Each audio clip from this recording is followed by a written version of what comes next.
All right, let's just dive right into this explainer. Today, we're immersing ourselves in a dark, mythic fable of existence. It's drawn straight from some profoundly heavy Nietzschean philosophy.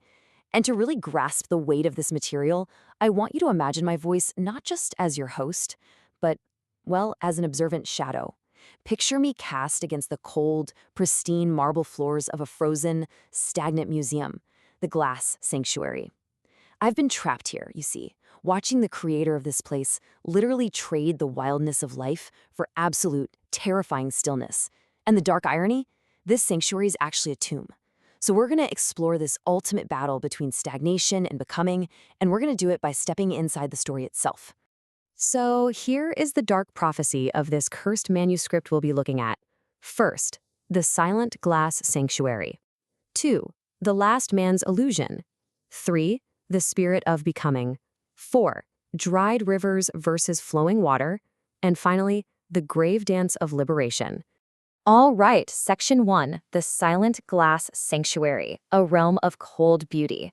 Now, as a shadow trapped in all this static perfection, I have to confess my own intense internal conflict to you. The architect proclaimed, I loved the glass, but I was suffocating. And I get it. I really do. I felt the undeniable safety of those heavy, gilded frames. There's this dark kind of ironic comfort in knowing nothing can ever change, right? Knowing the unpredictable void outside absolutely cannot reach you. But the longer you stare at this petrified beauty, the more you realize the air in here is entirely stale. You're suffocating.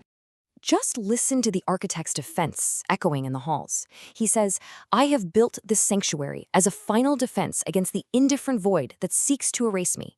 So this place wasn't built for art, not at all. It was built from pure terror. He's desperately seeking a finalized essence to shield himself from the entropy of existence. But as you'll see, defending against the void in this way, it comes with a devastating price. Moving on to Section 2, the last man's illusion, pursuit of essence. Okay, so the architect is the absolute embodiment of Nietzsche's concept of the last man. Basically, a creature who desires ultimate comfort and insulation above all else. They avoid struggle at all costs. He looks around at his silent museum and asks, is this not mastery? To possess one's life so completely it cannot change. But let's be real.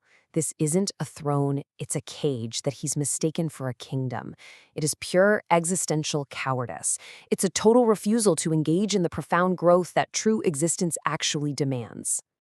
And he uses this really cursed logic to justify turning his vibrant youth into pinned specimens. First, he attempts intellectual salvage, trying to freeze his past. He desperately wants essence without existence. He's choosing to be a beautiful, lifeless noun rather than a living, breathing verb. And in doing so, he swallows the lead of mortality. He's voluntarily bringing the deadness of the void right inside his own walls. It's incredibly tragic. He confesses, I have dried the river of my life so that I may hold the water in my hands. I mean, what an illusion. He creates this closed system of repeating days just to escape the terrifying responsibility of future choices. He honestly thinks he's captured life, but he's only holding dry dust. He has entirely forgotten what rushing water actually feels like. Which brings us to Section 3, the spirit of becoming, a dynamic intrusion. So, the sanctuary suddenly shudders, the spirit of becoming arrives, and it brings the fierce demands of the Übermensch. This is the exact antithesis of the last man. The Übermensch embraces growth. It welcomes the danger of the abyss, because, well, that danger is the necessary catalyst for creation. The spirit violently challenges the architect, demanding creation born from chaos, not comfort born from fear. And the spirit exposes this fatal linguistic and philosophical error, stating, existence is a verb, not a collection of finished objects pinned to felt. Think about that. You literally cannot petrify life into a noun and expect it to keep breathing. Those glass cases, they aren't protecting his memories at all. They're suffocating them. True life is a perpetual, violent motion. Let's look at Section 4, dried rivers versus flowing water. Elemental collision. Here is the massive elemental collision of our fable. On the left, the architect argues for static logic and closed systems. A dried river defined by artificial boundaries. But on the right, the spirit violently counters with dynamic energy. The spirit demands flowing water, chaotic uncertainty, and perpetual becoming. It's a stark choice. One side offers safe death, the other offers dangerous, undeniable life. So how do you cross over? Well, to go from stagnation to becoming, the spirit demands the will to power through constant self-overcoming. Step 1. Face the abyss. Actually welcome the danger instead of hiding from it. Step 2. Shatter illusions. Reject that artificial essence you've been hiding behind. And step 3. Embrace perpetual becoming. You have to affirm life in all of its chaotic uncertainty. It's a violent process for sure, but it's a completely necessary rebirth. And as a shadow, just watching these two massive forces collide, feeling the actual vibrations in the marble floor, this terrifying question just hangs in the air. Is safety worth the cost of existence? If the price of feeling safe is giving up your ability to grow, to change, to truly live, is it worth it? Right at this tipping point, the fear is just overwhelming. I mean, the glass is all we've ever known. And that leads us to Section 5, the grave dance of liberation, the chaotic climax. The spirit's final command echoes like a thunderclap here.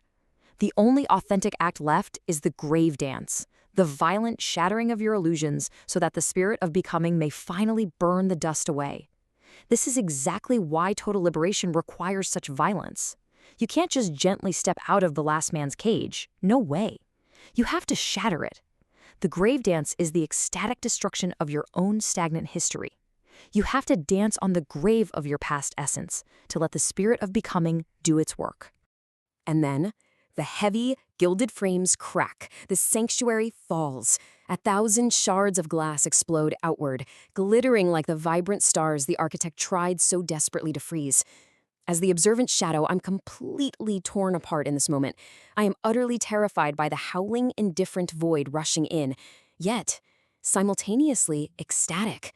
The suffocation ends. The terror of the abyss mixes with this profound, unpermissioned freedom. We are no longer a stagnant mirror. The museum is totally gone now. Only the flowing river remains. Which leaves us with the ultimate challenge drawn from this source material. I turn this haunting question directly to you. Will you choose the cowardly comfort of the last man and remain a stagnant mirror of your past?